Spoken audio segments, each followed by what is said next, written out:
Yo, what up, YouTube, man? We back.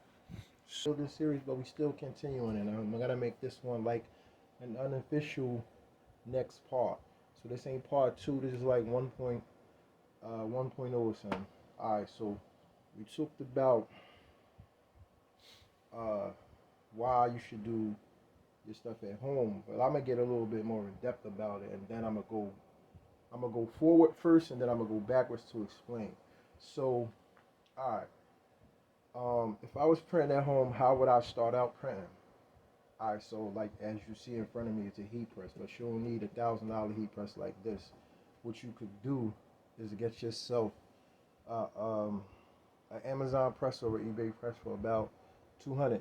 And people talk wild shit, right? But you gotta understand, the $200 heat presses nowadays are not what they used to be when I first started printing. They're not fucking trash like that because the heat and elements are way better. And to be honest, I just gave my auntie fancier studio press, and I could have got busy with that joint. A 15 by 15. It's crazy, and it was compact, and it's a good press, and it gets heats up quickly. For most people that's starting out, you don't need bigger than a 15 by 15. Now, if you're gonna sublimate, you need 16 by 20 and up. 16 by 24 is preferred. Now, if you're doing all over shirts, you're gonna need a big press, and you're gonna have to get an electrician out to wire a separate breaker to that particular press. Even though I need to do that with this press, and I got a a dryer for the screen print such a set up over there. I usually just use a heat gun, and then it's a heat press at the end of the table, and that's how I usually dry my shirts. Um, but anyway, let me get back on track of what I was talking about. What I was talking about is starting at home, and if I was starting at home, um, like I told y'all before, this is just the equipment part. This video gonna be longer than the last one. This is just the equipment part. So you got your heat press. Recommended, like I said, 15 by 15. Get yourself some type of hat press. I'm sure y'all can see this. I'm not really moving the camera around a lot. Next thing that you're gonna have to do is design your graphics. Get yourself a graphic designer. I think I talked about Upwork, Fiverr, Design Crowd.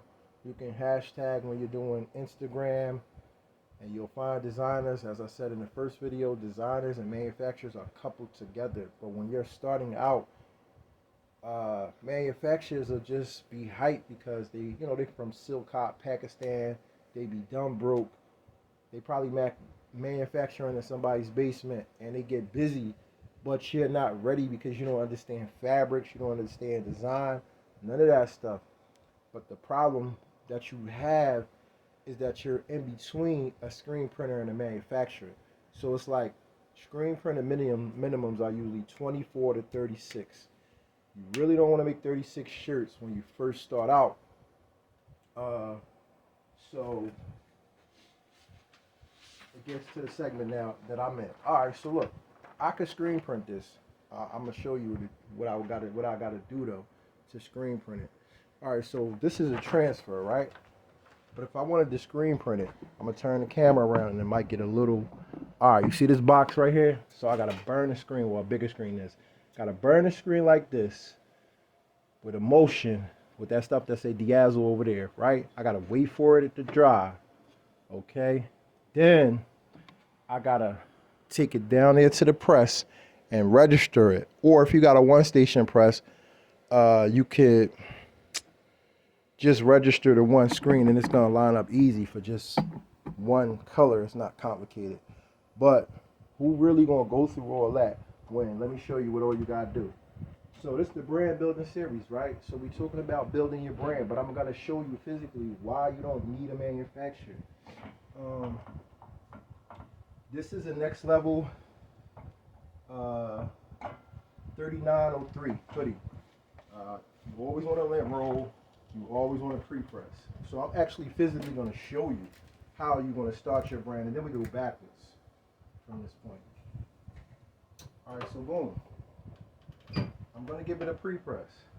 I'm really going to give it a pre-press. Some of these people be hovering a heat press over it. I don't recommend you do that. Press it down. Give it a nice hard press. All right, you see that is ironed out as smooth. Take the transfer. This is a TKO transfer, by the way. So boom, this is a 15-cent transfer, and it comes out to be probably a little bit more than 15 cents. But like, all right, you got a setup fee of like $25. I did 50 transfers for like one color. It was around $40. So dig this, you could do three colors for 120, right? All right. If I was dealing with a screen printer, I'm still that 120 I could spend, right? I could spend $300 in t-shirts or hoodies, and I'm still gonna do better. Now I talked about Pro Club, Next Level, and All Style in my video previous, but I want to give y'all some updated information. So All Style changed to American Apparel. The one that I recommend that I'm going to start using for my brand, and I used to use it, is the 1301. It's a very good shirt. It's entry level, and this is the thing: you could make a good amount of bread with that shirt. So why not? Why not do it? All right, now I'm about to bring y'all up on the camera closer. All right, you see that? That's fully. That's fire. And I produced this in house. Since I got a reseller's permit, I produced this shirt for about, I would say, $14. So that's in 15, including the transfer. So my selling price for me to sell it back should be like, somewhere around $45, because I include the shipping as well. So somewhere around $45 is what you should be selling it for. And yeah, if y'all want to pick it up from me, $45, because I'm putting my labor of love into it. But boom, you see it. It came out. That's what it looks like. And you got a fully branded thing. The only thing I'm going to do next, I'm going to do the neck labels at the end. I'm not going to show y'all that part. But I'm going to bust out some more because I'm getting prepared for a pop-up. So me personally, I am a printer. So I print for people's brands as well as my own. And I make it simple for myself. What I do is just keep it simple versus trying to overcomplicate the wheel. Like, if you know that you don't have a 6 or more screen print setup, tell people if you got a 4-station setup, you already know that a 4-station setup is only going to give you 3 colors technically, because you got to have an underbase. Unless you got some super opaque ink. I'll be giving y'all too much at one time though. So anyway, back to what I meant to talk about, which was just taking your time. You get yourself a couple designs, or what you could do is get yourself, once you get that winner, that hit, you could just drop that joint in one color. Like, okay, so the wave right now in streetwear is like these creamish, off-whitish kind of like hoodies or whatever. So what I would say is that you drop like a cream and like a black, or like a white and like a black. You know what I'm saying? Maybe white print, black print. So like this could be done also in a color. It could be done in red, because I have I got a red transfer, but to be honest, it needed an underbase to me.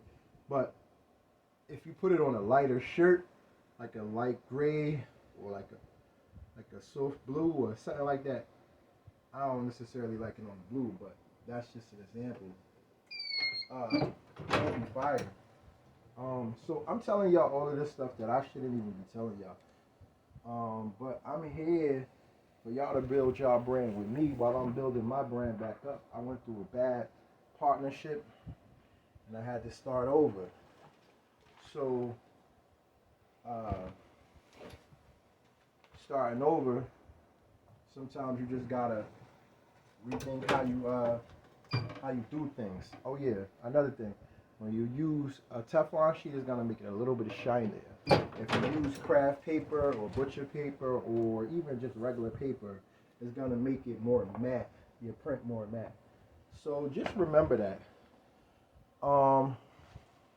I'm just trying to drop some gems for y'all while I'm getting ready for my pop up.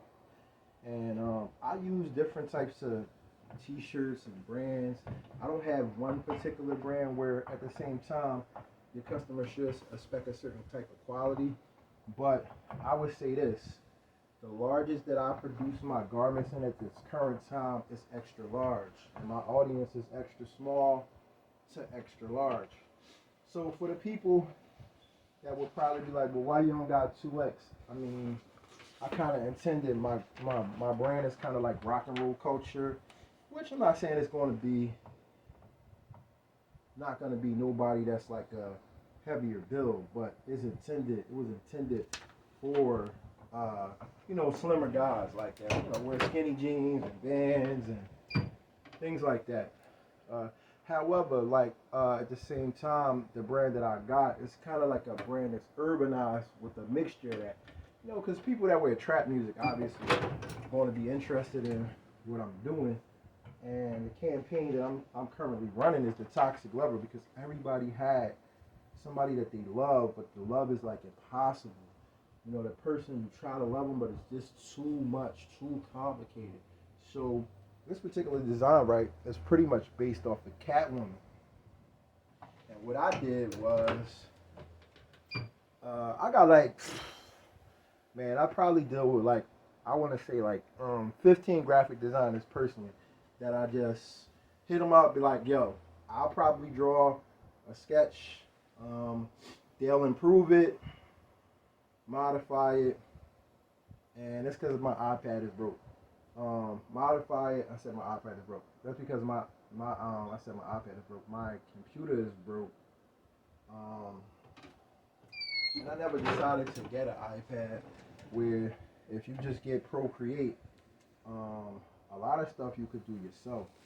And nowadays, I mean, to be honest, you don't even really need more than Procreate. You could just use Procreate and kill it. But I want you to understand, don't be overzealous.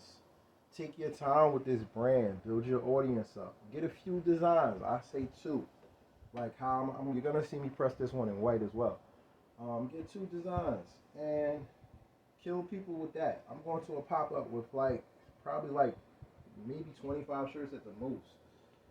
I'm doing I said 25. Maybe about 15, 20 shirts at the most. You don't need that much inventory, because unless these people knew that they was coming for you, I mean, these people are not. I didn't invite these people. I just paid to be a part of this pop-up. I'm not even promoting it. I'm just keeping it a buck. But what I will say is that you only need a few designs. You get them few designs that you have, and then you go from there. You don't need a whole lot going on. You don't need more than that to start a brand. You just need to have a name and a purpose, and like I was saying, or niche, or that word niche, niche is going to be thrown around. You're going to hear it on mad videos, and I will get to the point where I buy your screen, and we'll do that. But I feel like y'all not ready for that yet, so I'm showing you a more simple way where you don't have to use emotion. You don't have to All right, so let me get to that. Let me tell y'all about the screen frame process. All right, so let's talk about it. All right, first thing you gotta do, you gotta dehaze the screen or degrease the screen. Now you could buy dehazer, but if you buy Dawn dish liquid and a designated brush, you could clean the screen. You should get a 20 by 24 screen, and if you don't have fine detail where you need something like this, is probably done with a 160. No. This is probably done with but this has what you call halftones. So halftones have to be bitmap. So what I would probably say is they probably use a 180 or up. A 180 is not to the point where it's super fine, but it's still refined screen.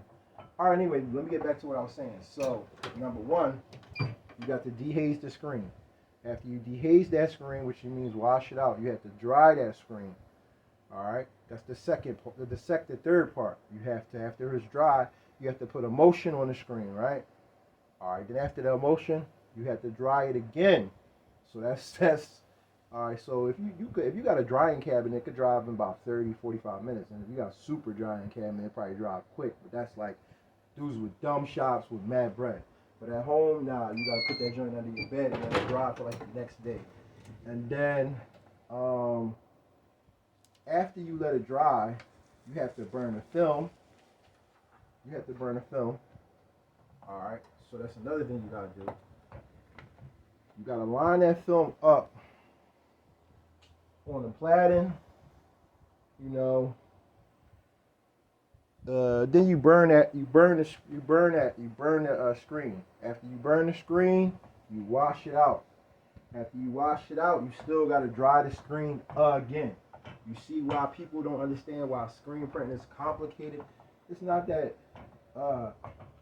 that people don't want to screen print, but it's like, bro, I can order these transfers, and as long as many days as it takes me to screen print that transfer, because I don't have a big automated facility, it's still going to take me time to do all this. By the time I did all of that, they sending my transfers back, especially if I approved the art in a day. TKO was very back and forth with me.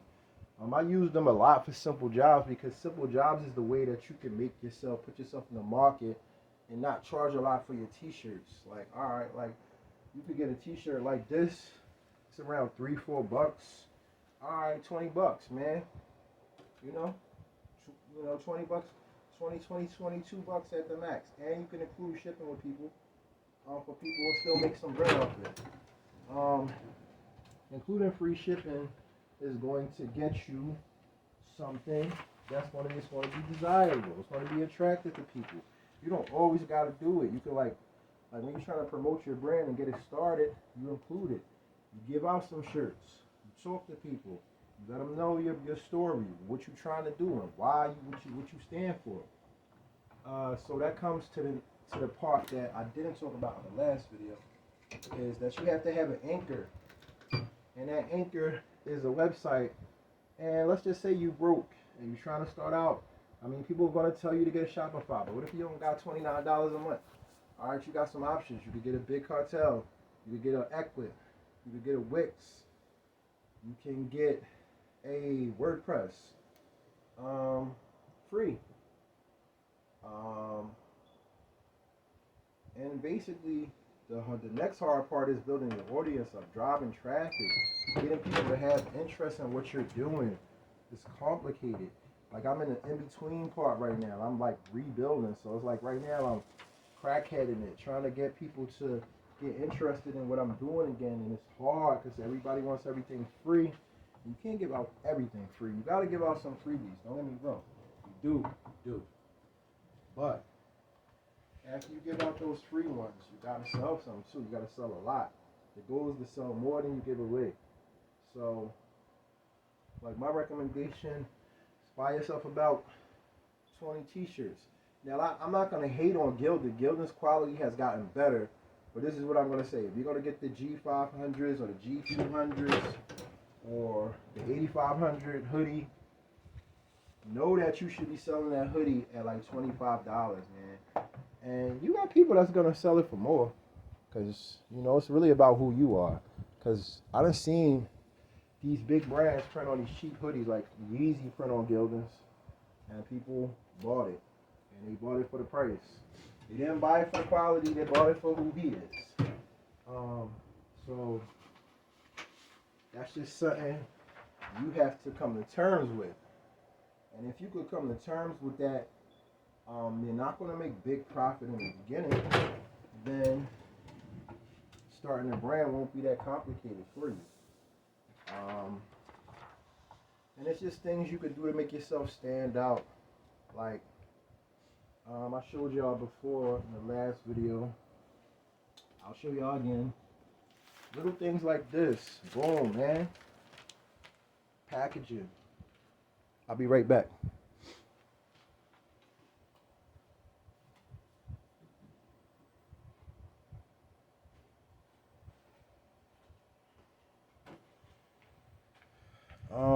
Custom stickers to build your brand identity. Like, the brand identity matching, the website matching, the Instagram matching. Everything is in unison. So when people see your page, everything is just like branded correctly.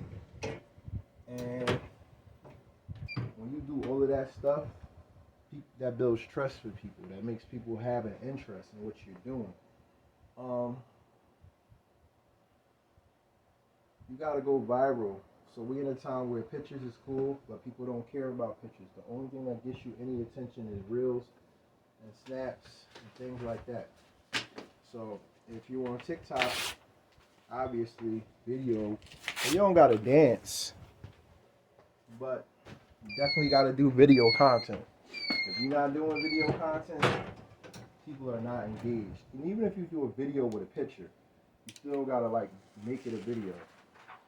Because people, that's what people want to see.